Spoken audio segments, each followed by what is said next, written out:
Hello everyone, welcome in my YouTube channel Aroda Classes.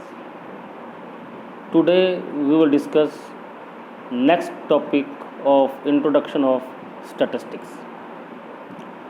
If you are new, please like and subscribe my channel.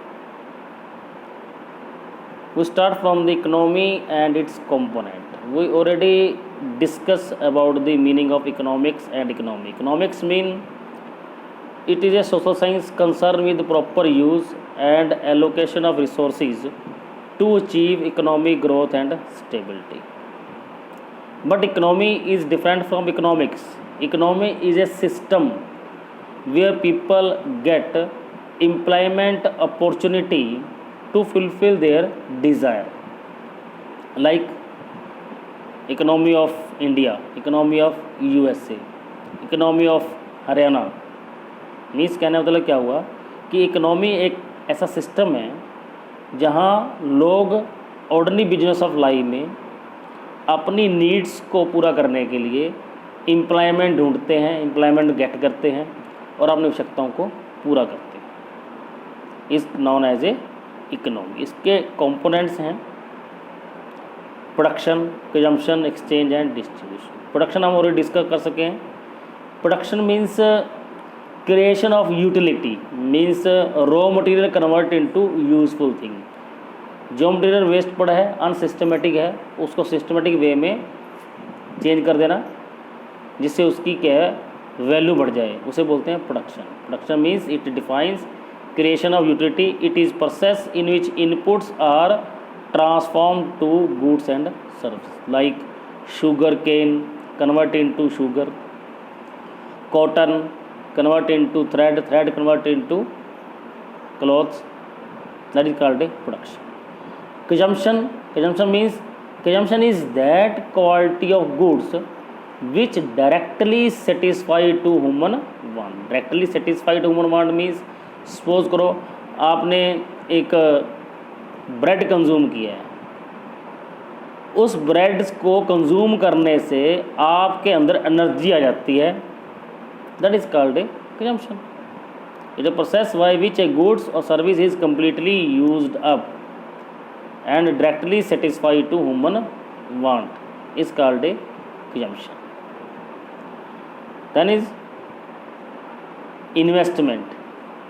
Investment means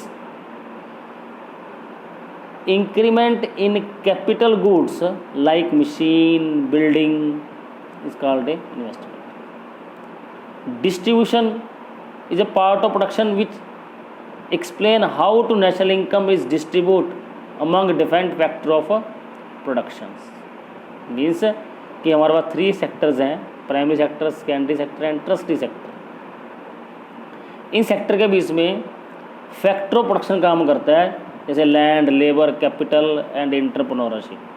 इनके बीच sources को कैसे distribute करना है, that is part of economy. Economy is a system which related to production, consumption, investment and distribution. ठीक है. जैसे जैसे इन सोर्सेज को प्रॉपर ढंग से डिस्ट्रीब्यूट किया जाएगा, इकोनॉमी क्या है स्ट्रॉन्ग होती जाएगी. अगर ये डिस्ट्रीब्यूशन सही ढंग से नहीं है तो रिच और पुअर के बीच में गैप क्या है राइज होगा, इकोनॉमिक ग्रोथ भी क्या हो जाएगी कम हो जाएगी. Topic is factor of production. Factor of production is a key factor in economy. Land, labour, capital and entrepreneurs, these 4 factor of production is require to produce a goods. किसी भी goods को प्रोड्यूस करने के लिए इन basic 4 factors की होने की जरूरत है. इसे क्या बोलते हैं फैक्टर ऑफ प्रोडक्शन. एक होता है फैक्टर इनपुट, एक होता है नॉन फैक्टर इनपुट. मान लो हमने वीट की प्रोडक्शन करनी है. वीट की प्रोडक्शन करने के लिए हमें फैक्टर इनपुट क्या चाहिए, लैंड चाहिए, लेबर चाहिए, कैपिटल चाहिए एंड एंटरप्रेन्योरशिप चाहिए. नॉन फैक्टर के लिए हमें क्या चाहिए, कच्चा माल चाहिए. Non factor input means raw material, seed चाहिए हमें, फर्टिलाइज़र चाहिए हमें. ये चीज़ें क्या है इनपुट हैं किसके लिए, एक production of goods x. Land क्या है, land is a part of income goes to the owner of land in the form of rent. It means when I have a land, I give rent to the other person for producing goods and service, then I get rent. अगर मैं किसी मेरी अपनी land है तो मैं किसी land को किसी को रेंट पे दे दूंगा, उससे मुझको रेंट मिलेगा. लेबर क्या है? Owner of labour means factor production का ओनर क्या है? Labour. Part of income goes to the labour for their service in the form of wages. Means when we are giving a service to factory, तो factory employers give me wages. जैसे I am a service in DAV school, DAV school provide me salary, so wages and salary is a part of labor. Capital means if we have no capital, we take a loan from the bank या other outsource, so we will pay interest. Entrepreneur is a person who collect all the factor productions to produce given level of output. He get profit or loss if efficiently utilize their sources, get more profit. If they are efficiently are not using their resources, they get losses. Meaning of statics. If we talk about the meaning of statics, simple meaning of statics means quantitative information of a fact. Means कोई भी fact है, अगर उसके हमारे पास datas available हैं, उससे क्या बोले में स्टैटिस्टिक्स बोले. लाइक पॉवर्टी 10% है, तो फैक्ट क्या हुआ? पॉवर्टी. उसकी न्यूमेरिकल फॉर्म कितनी है? 10% है. ये क्या है? स्टैटिक्स है.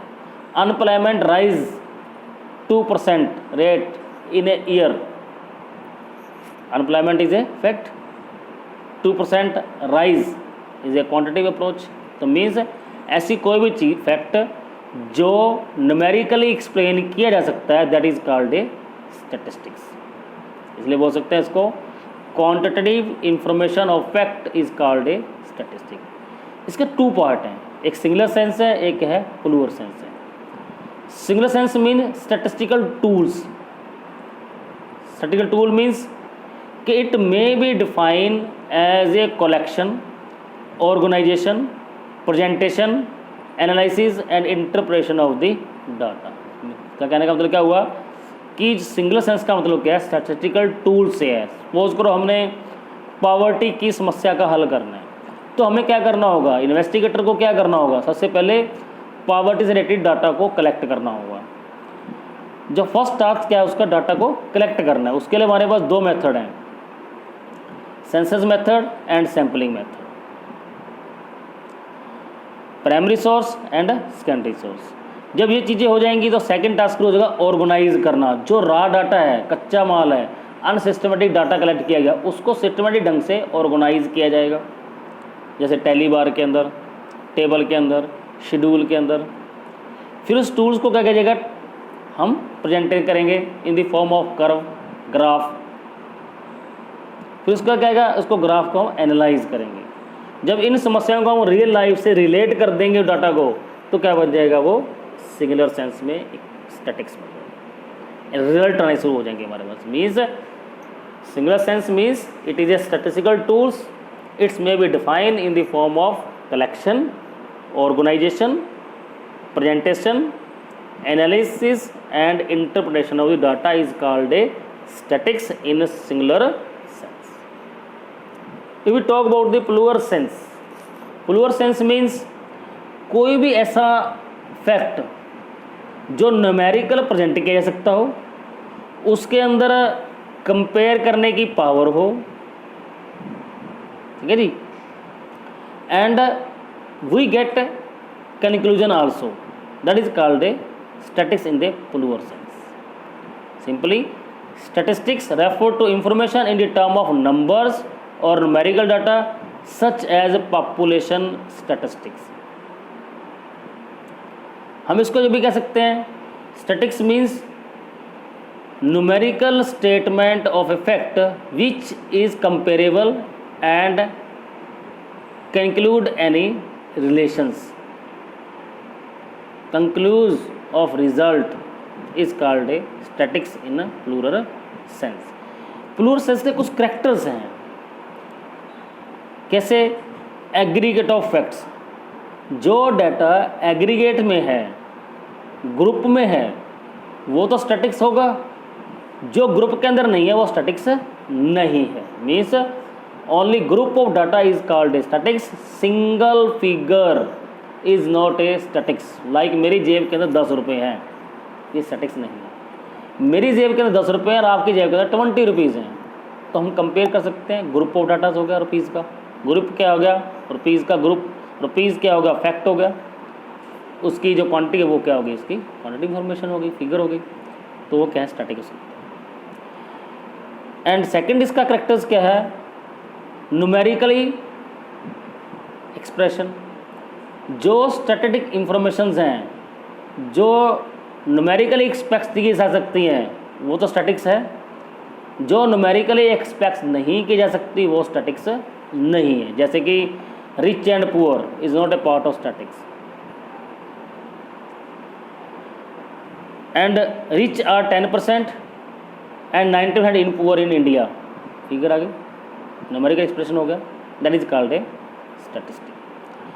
Statics influence not from a single factor, जो स्टैटिक्स है वो कभी सिंगल फैक्टर से इन्फ्लूज नहीं होती है, वो मल्टी सिटी कोज से इन्फ्लूज होती है। जिस भी किसी रिजल्ट के पीछे एक कारण है तो वो स्टैटिक्स नहीं है, जिसके पीछे मैनी कॉजेज हैं वो क्या है पार्ट ऑफ स्टैटिक्स। मान लो कि जो वीट की प्रोडक्शन है वो राइज हुई है, वो सिर्फ मानसून के कारण नहीं हुई है, मानसून के साथ साथ fertiliser and other type of improvement in the field by the farmers, then production of wheat is rise. And next is feature is pre determinate purpose, जिस भी इन्वेस्टिगेटर का डाटा कलेक्ट करने से पहले कोई प्री डिटर्मिनेशन नहीं है वो स्टैटिक्स नहीं है, वो अनसिस्टमेटिक अप्रोच है। If investigator have a pre determinate purpose that is called a statics. Means मेरा कहने का मतलब क्या हुआ, आपने कॉमर्स ली है, अगर उसके पीछे आपका कोई उद्देश्य नहीं है तो सही ढंग से उसको प्रॉपर रीड नहीं कर पाओगे, प्रॉपर ढंग से उसके अंदर एनालाइज पे नहीं जा पाओगे, आपका इंटरेस्ट क्या डे डे बाय लूज़ होगा। अगर आपने किस बेसिकली पर्पज़ के लिए इकोनॉमिक्स को या कॉमर्स को चूज़ किया है तो आपके उसके के गोल आपके सामने हैं, तो उस गोल को सामने रख कर के आप टारगेट फिट करोगे अपना, that is called a statistics. Basic difference between singular and plural sense. Singular means statistical tools, plural sense means wide approach of statics in which all the facts are numerical aspects and have a relation to each other and comparable and take conclusion also is called a statics in a plural sense. Thank you, have a nice day. If you have any problem you can discuss with me.